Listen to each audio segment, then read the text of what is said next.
Hola clase, vamos a dar comienzo a lo que es la segunda revolución industrial y el imperialismo del siglo XIX, pero empezamos con la primera parte, que es la revolución industrial, la segunda revolución industrial, cómo ha evolucionado desde la primera, y vamos a ver obviamente las fases diferentes por las que va a pasar. Lo primero obviamente en este proceso es el cambio, ¿de acuerdo? Lo mismo que nosotros hemos cambiado obviamente nuestros métodos de producción y utilizamos nuevas técnicas, hoy en día lo mismo pasó entonces.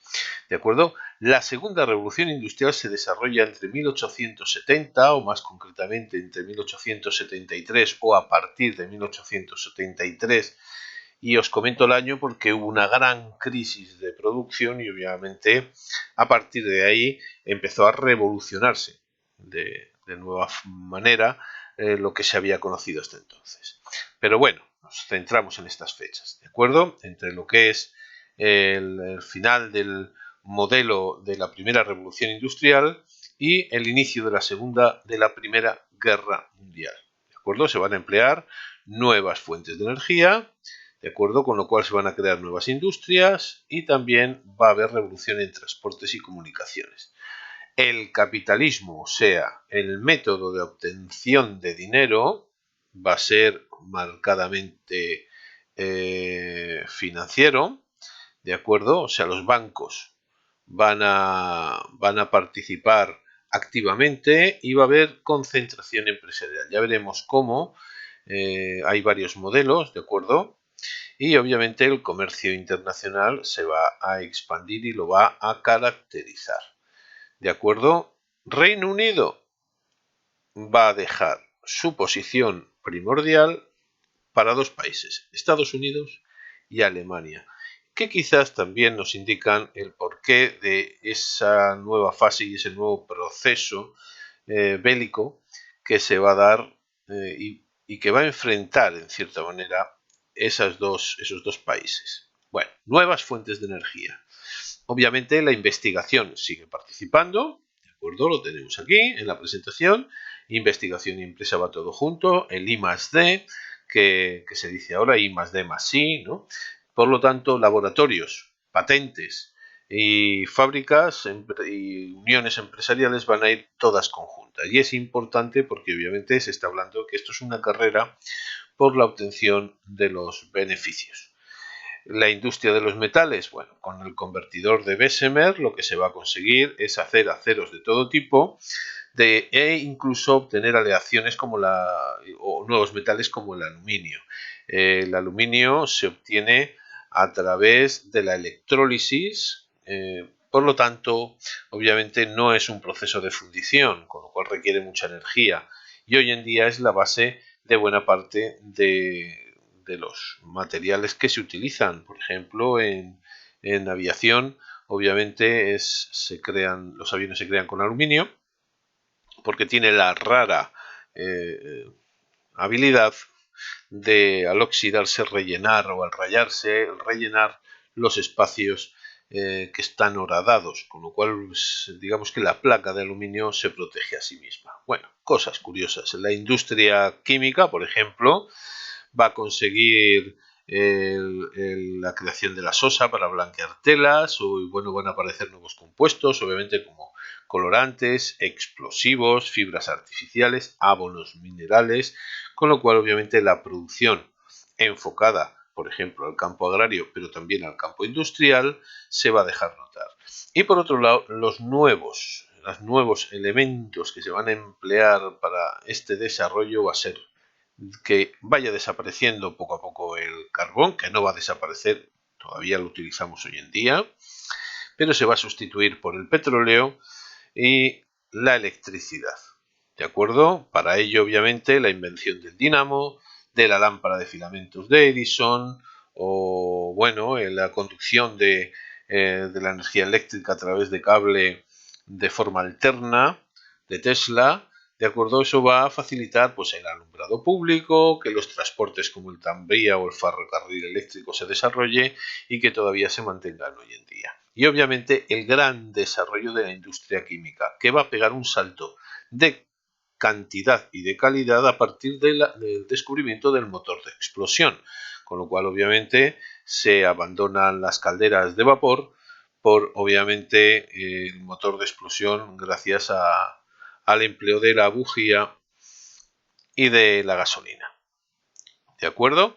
¿Qué más nos vamos a encontrar? Pues el gran impulso de los transportes y las comunicaciones. Todos estos inventos obviamente van a hacer que lo primero, el hierro, que además se altera fácilmente, cambie por un acero con mucho mayor resistencia. Tanto los raíles como los vagones pueden ser más grandes y va a dar más seguridad y velocidad, con lo cual se va a ahorrar gasto y por lo tanto va a ser más barato, con lo cual la oferta va a ser mayor y por lo tanto la demanda.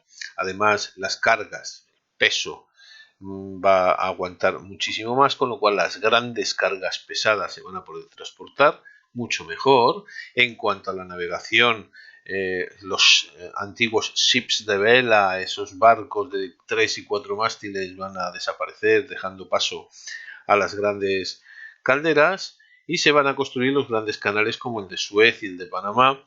De acuerdo, Jean-Marie de Lesseps, el francés que fue embajador en España, va a ser el alma mater de estas construcciones, aunque no acabó muy bien.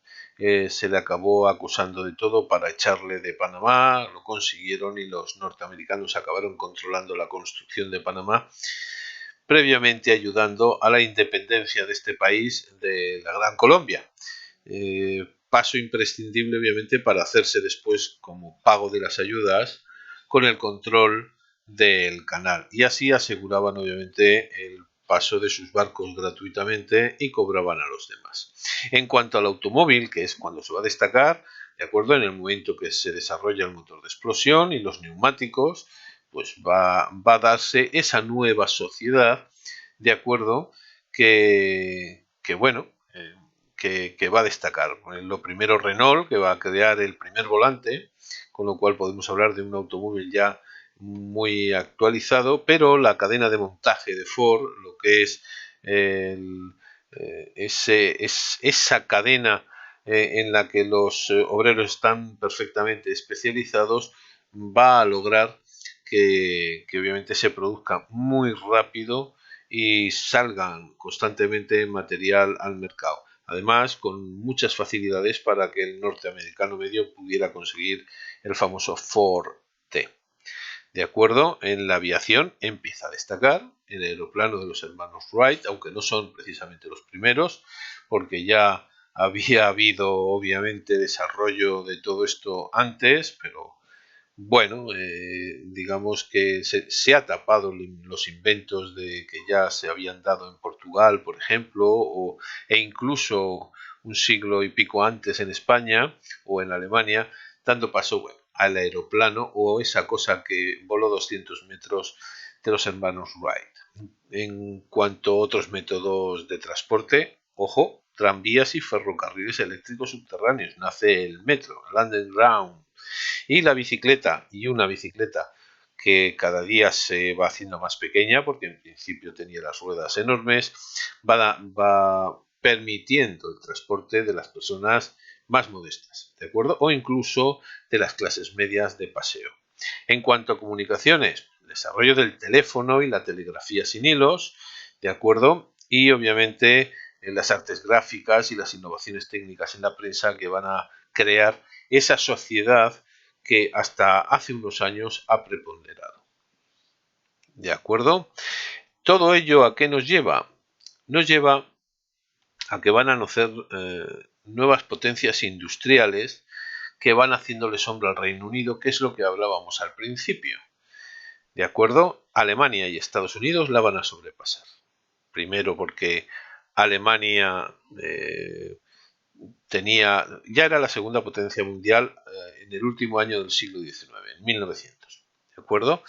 El gran desarrollo de los medios de transporte, la rápida aplicación de las nuevas técnicas, obviamente tenían prisa por competir, la gran concentración industrial, por ejemplo, la química Bayer, la Krupp, que era siderúrgica, acabó después de la Segunda Guerra Mundial, acabó en menos, intentó unirse con Thyssen y al final lo lograron. Al final han formado un consorcio industrial, técnico, tecnológico, la ThyssenKrupp, ¿vale? Pero la Krupp en su momento fue la industria más potente de Alemania, situada en Essen, y diríamos que, bueno, con una producción siderúrgica altísima. Y la Siemens también de componentes eléctricos. Hoy sobre todo, bueno, trata desde obviamente lo que son comunicaciones y transporte mayor, pero también se mete en lo que son tecnología más pequeña, ¿vale? Por otro lado, obviamente, una política de proteccionismo en cuanto a su producción, o sea, vende todo lo que puedas, pero compra de fuera poquito. Mientras que en Estados Unidos, ¿vale? Ya se había consolidado como la primera potencia industrial, ¿de acuerdo? Tenía un mercado interior donde el consumo se había desarrollado muchísimo y obviamente con una afluencia de inmigrantes bastante activa, con lo cual continuamente crecía la población. Además, tenía muchos recursos materiales, con lo cual obviamente el acceso a la riqueza y a las materias primas estaba ahí mismo. La red ferroviaria se había desarrollado no sin problemas, pero ya habían convenido en que irlos quitando del medio, sobre todo con todas aquellas tribus indígenas a las que o desplazaron o aniquilaron, ¿de acuerdo? Con métodos pues que en algunos casos iban desde la entrega de mantas infestadas de pulgas con malaria o con cualquier enfermedad para cargarse a poblaciones enteras o simplemente arrinconándolos en reservas. La división geográfica del trabajo, crearon los grandes cinturones, los belt, ¿vale? Y muchas innovaciones técnicas, además muchas con gran prestigio y con gente que además se mostraba ese prestigio fuera del país. Podemos hablar de Edison, obviamente, pero hay mucha gente más.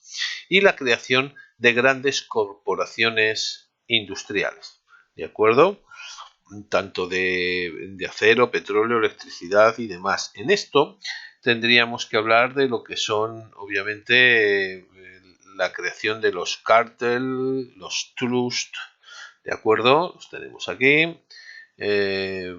La creación de Cartel Trust Holding, ¿de acuerdo? Que es quizá de lo que más destacó. ¿De acuerdo? Aquí tenemos concentración de empresas que se dedican a la misma actividad formando una nueva corporación muy grande. Por ejemplo, Continente y Prica se han unificado y han creado Carrefour. Es una nueva corporación que cambia hasta el nombre o que se dedican a lo mismo. Pero ya no hay dos empresas, ya no existe Prica ni existe Continente. El cártel es una asociación temporal que se dedican al mismo sector y que fijan precios y se reparten el mercado para acabar con la competencia y así dominar el mercado. Es una actuación que en el fondo esconde un intento de dominio monopolístico. Bueno, el cártel está totalmente prohibido, aunque hoy en día lo asociamos directamente a lo que es los cárteles de la droga, que es lo que sale por la televisión, es básicamente lo mismo, no por ser de la droga, sino porque obviamente en un país que utiliza el libre mercado, el que las empresas intenten controlar de alguna manera el mercado para repartirse los beneficios sin permitir a otras la libre competencia, está prohibido por ley. ¿De acuerdo? Y eso es lo que obviamente se condena. Obviamente si la actividad además es ilícita, pues más aún. ¿De acuerdo? Dentro de estos nuevos países que se están desarrollando va a destacar obviamente el Japón Meiji también, ¿de acuerdo? En la que Japón empieza a fijarse en el Reino Unido y al comienzo de la Segunda Revolución Industrial va a dar el salto hacia esa revolución que consideran que es necesaria para evitar el seguir permaneciendo en una Edad Media, en el sistema feudal. Aunque después veremos que obviamente los grandes señores feudales, ¿de acuerdo? Los grandes shogunes van a dar paso a esas familias industriales y los nombres que hoy conocemos son en el fondo las grandes familias feudales que existían en el Japón de esta época. ¿De acuerdo? El emperador Matsuhito va a crear una serie de reformas y va a adoptar modelos occidentales en su momento muy criticados. Salen en películas que podéis ver tranquilamente, ¿de acuerdo? El Estado va a monopolizar la actividad empresarial, ¿de acuerdo? Hasta que se empieza a favorecer la concentración empresarial en manos privadas, los zaibatsu, ¿de acuerdo? Que van a ser, lo tenéis aquí, grandes corporaciones que las constituyen pocas familias, lideradas por un banco, y además que son grandes empresas que dominan varios sectores industriales y el ferrocarril, que entonces se consideraban obviamente básico su control para el desarrollo del país. ¿De acuerdo? Estos zaibatsu hoy en día pues los conocemos de sobra. ¿De acuerdo? Además va a convertirse a principios del siglo XX en la gran potencia mundial del Pacífico, una de las primeras potencias mundiales. Además se evitó la Primera Guerra Mundial, con lo cual obviamente se garantizó un avance bastante importante. Problema, carecía de materias primas y por eso va a empezar a expandirse por el Pacífico. ¿De acuerdo? Y ese sí que va a ser el primer cambio.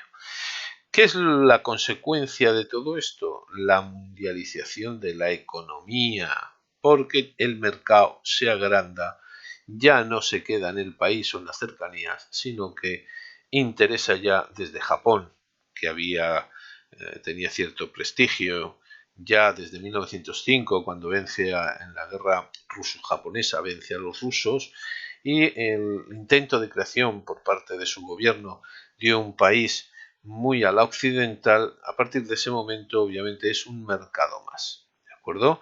La producción se va a organizar de nueva manera, con lo cual las empresas se van a fortalecer, se van a crear muchísimas más sociedades anónimas, ¿de acuerdo? Se va a buscar la concentración empresarial, ¿vale? El oligopolio con cártel, trust, los daibatsu y los holdings, ¿de acuerdo?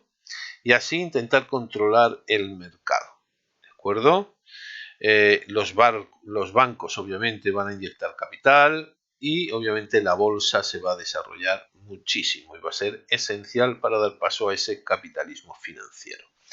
¿Qué es un holding? Es una de esas concentraciones como las que habíamos hablado del cártel y el trust, pero en este caso es una sociedad que controla las actividades de otras empresas porque adquiere la mayoría o todas sus acciones. ¿De acuerdo? Podemos ver ejemplos, por ejemplo, o son consorcios, ¿de acuerdo? Entre empresas que comparten sus propias acciones. De manera que las ganancias de una empresa revierten en las demás y en vez de haber competencia, se potencian entre ellas para que el crecimiento y las ganancias sean mayor.